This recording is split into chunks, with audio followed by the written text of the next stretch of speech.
I was just really surprised on so many levels at how exciting it was, and audibly how you could how it made a difference that you could so clearly hear the physical contact. Did you know this before you did it?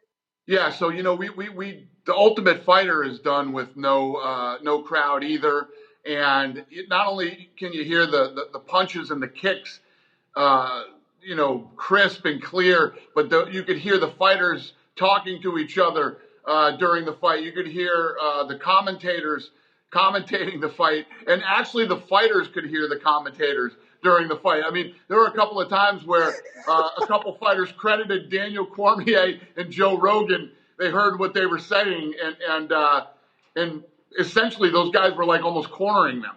I know you're part of his sports council. Is this something that you'll discuss with the other leagues?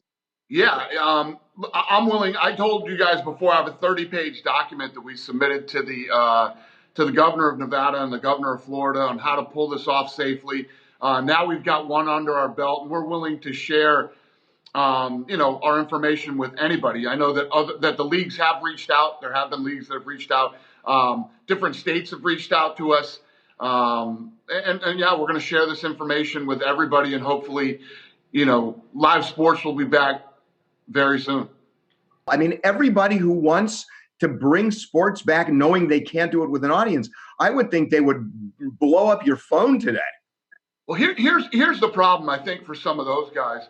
When you talk about, forget about the decision-making process. I mean, you want to go during a pandemic? Yeah, I want to go, and I think we can figure this thing out, and I think we can make it safe. I make that decision whether we go or don't go. These guys have 30-something teams, all these different people involved, different owners, and all this other stuff. We're not going to have crowds in those arenas this year, no matter what anybody says. It's just not going to happen. I agree. I've come to the realization already that it ain't happening. So I'm trying to figure out how to run my business the way it needs to be run right now while we're in the middle of this pandemic. Why 3 fights in 1 week? Because what I'm looking to do, I'm back. We're back now. We're going to keep running our schedule. And I was 4 fights behind.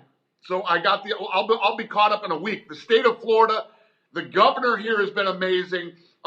Here in Jacksonville, the mayor's been amazing, and the athletic commission has been incredible here. So these were great people to work with to help me get this thing, pulled off safely, and all the things that I needed, they were here to help me with. So I'm going to do the first 3 here because these people are incredible. And if you are a sport that's coming back right now, I'm telling you, and you're looking for a place to go, do it in Florida.